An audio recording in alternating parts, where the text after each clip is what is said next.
Bon, la première mission sur le van a été plutôt facile, fallait juste nettoyer l'intérieur, ça on s'en est bien sorti. Mais maintenant qu'on commence dans les choses sérieuses, c'est plus complexe. Aujourd'hui, on découpe de la tôle pour pouvoir installer les fenêtres.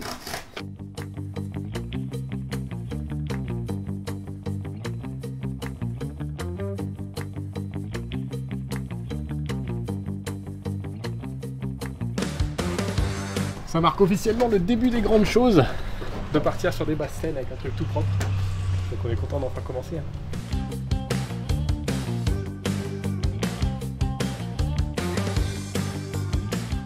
Le truc c'est que nous, on va fixer les fenêtres là-dessus, mais sauf qu'il faut le reporter à 1 cm. Donc du coup on part sur un patron qui fait la totalité de la zone, et ensuite auquel on va retirer 1 cm de bordure pour pouvoir le caler et le centrer par rapport à ce carré de tôle. Bon, le petit trait au crayon à 1 cm de la bordure est fait. On a réussi tant bien que mal à faire les courbures. Maintenant, à la perceuse, on va faire des petits trous à l'entrée de chaque angle pour pouvoir faire passer la lame de la scie sauteuse et ensuite suivre la courbe. Je m'équipe là. Jamais trouvé de tôle de ma vie. Ça me fait peur. On va faire un petit test au milieu, je pense, d'abord. Ça trouve pas de ouf.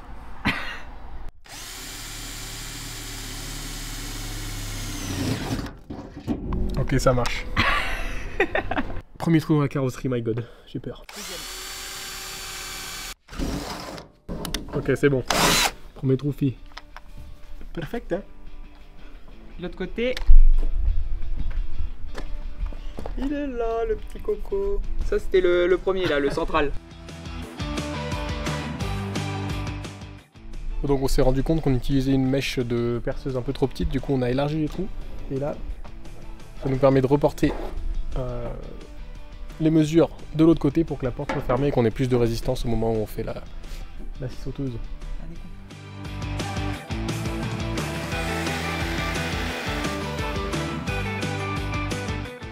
Ça coupe giga bien. Mais je veux bien le casque.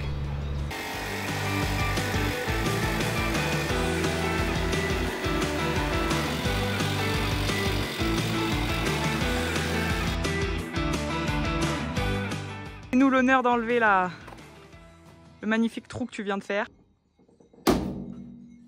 Wouhou! Wow, une fenêtre. J'ai trouvé un camtar. Parti pour passer un petit coup de lime à métaux et après on pourra passer l'anti-rouille. Faut un peu rattraper mes conneries là. On est pas trop hyper droit quoi. Surtout là. Mais bon, c'est pas grave, une fois que... En vrai, une fois qu'il y aura le gros joint, ça se verra même plus. Maintenant qu'on a mis de la tôle à nu en la découpant, il faut qu'on la protège. Donc qu'est-ce qu'on y met? De l'anti-rouille. Un petit coup d'anti-rouille. Avant de pouvoir poser la fenêtre, il faut d'abord faire les fondations et les faire bien. On a fait une petite pause de temps que l'anti-rouille sèche. Il faut se laisser sécher environ 10-15 minutes. Bon, nous on est parti manger. Et là, on va mettre le petit ouinge.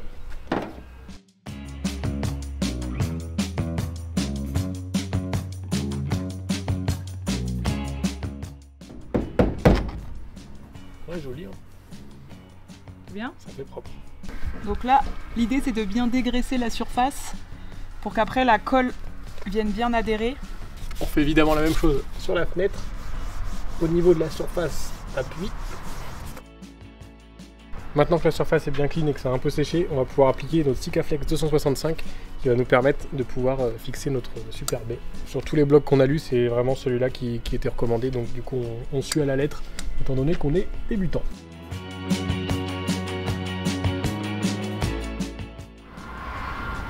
Là on est bien. Comment le rond? Ça le fait? Je sais pas, je vois pas. On va glisser là. Non, on est bien, on est bien. Tu veux faire le haut toi? On s'est fait une petite frayeur parce que là, au moment où on a collé la fenêtre, elle a commencé à glisser, du coup on s'est dit qu'il n'y avait pas assez de colle.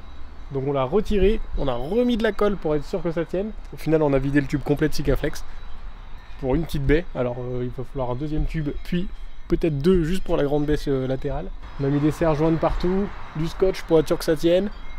Et puis bah, on va laisser ça reposer et voir ce que ça donne ce soir. Après pour la nuit je pense qu'on enlèvera les serre joints.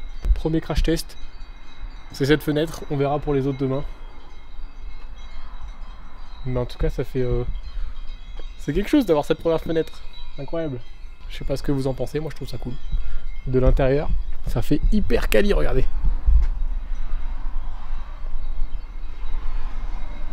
Franchement, top moumoute. On a un peu galéré la dernière fois à être à 1 cm partout.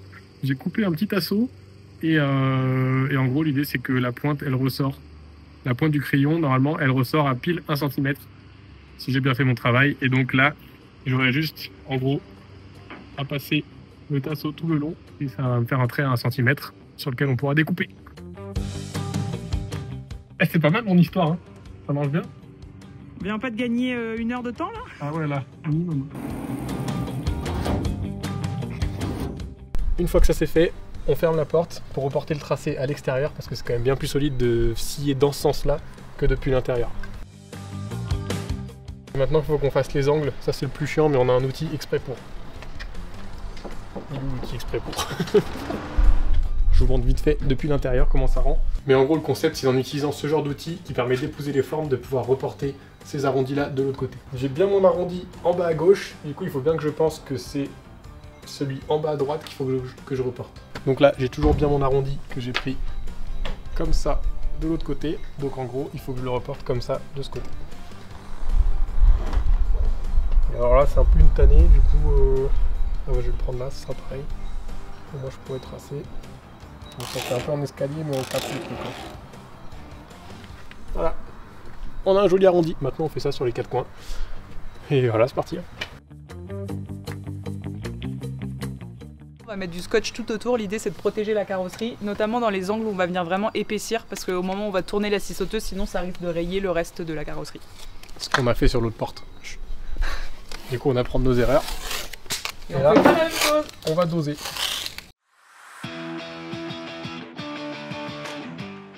Et maintenant on attaque le gros du travail, le trou.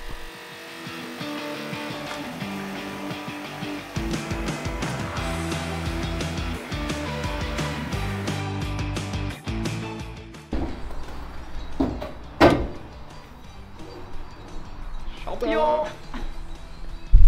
Et voilà le travail. C'est un peu haut là. Un beau trou.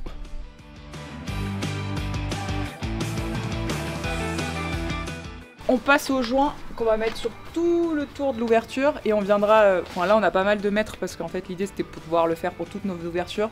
Donc du coup on viendra couper à la bonne dimension une fois qu'on aura fait le tour. Ouais. Si vous utilisez le même joint que nous, faites bien gaffe à mettre le côté mou à l'intérieur et le côté dur à l'extérieur, même si c'est un peu contre-intuitif. Faites bien gaffe à mettre les coups de maillet au fur et à mesure, enfin nous c'est ce qu'on fait parce que sur celle-là on s'est retrouvé un peu avec une distance trop courte, du coup on a dû tout réenlever. Mais dans celle-ci on se rend compte qu'on a vraiment fait n'importe quoi sur la première, mais bon. On verra si ça pose vraiment problème par la suite. Et là pour finir à l'aide d'une scie, on vient couper la bonne longueur de joint. Je vais venir mettre du Sika Activator 205, donc ça va permettre de préparer la surface pour la colle et puis aussi avoir une meilleure adhérence derrière. Même si nous on viendra mettre un primaire d'accroche qui fera encore une meilleure adhérence, mais surtout qui permettra une meilleure tenue dans le temps. On va venir mettre le primaire 507, ça s'applique avec un petit tampon comme ça que vous achetez au même endroit où on achète ça. Nous on a acheté ça sur Mon Fourgon Shop je crois. Et là je vais venir l'appliquer sur tout le contour où je vais venir mettre la colle et puis après on viendra poser la fenêtre par-dessus la colle. On vient en mettre aussi sur la fenêtre, je sais pas, on se dit que potentiellement si on l'en met sur le fourgon il faut aussi en mettre sur la fenêtre pour qu'il y ait une meilleure adhérence à la colle. Donc on va tester vu qu'on n'a pas fait sur l'autre pour voir si c'est mieux. Bon, et pendant que madame fait de la peinture, moi je vais venir faire des gros pâtés de colle avec du Sikaflex 265. Évidemment, on suit le contour qu'on a déjà préfait. Oh. Ah, c'est atroce. Il fait à peu près 5 degrés là, donc tout est froid, c'est horrible. Ah, j'en ai chié à mettre le Sika là et c'était trop dur. On vous conseille peut-être d'acheter des petites ventouses parce que nous on l'a pas fait, du coup c'est un peu plus galère à manipuler. T'es comment de ton côté là? La distance par rapport. Je suis bien. Vas-y.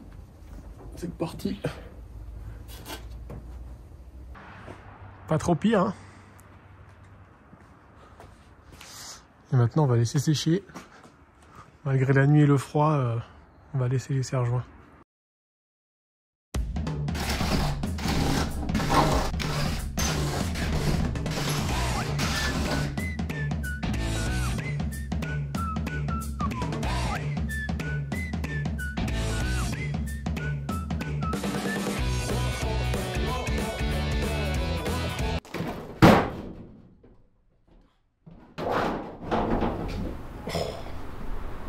Ça m'a fait peur.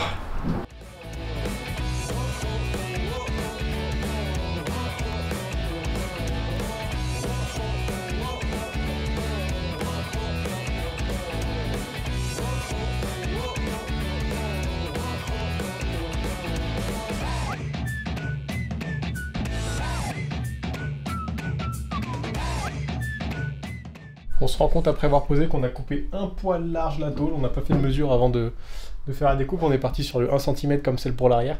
Donc au final on se retrouve à voir un peu le noir, mais bon c'est pas grave, je pense qu'on fera un coffre autour de la fenêtre dans tous les cas pour faire un truc un peu plus joli que juste ce joint noir apparent. Donc c'est pas très grave. Mais on est trop content, on a posé 2-3 baies, incroyable. Pour l'instant elles tiennent toutes.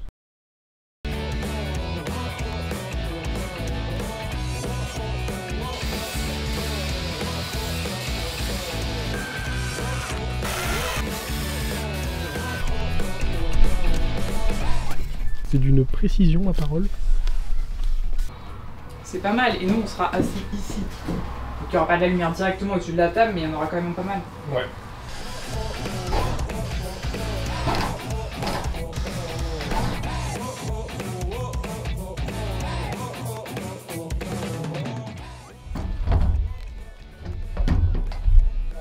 Salut! Petit test pour voir si ça rentre dans le trou que j'ai fait. Parce que je suis pas sûr de mes dimensions. Décale vers toi. Ça a l'air parfait. Décale vers toi. Oh là là. D'une perfection.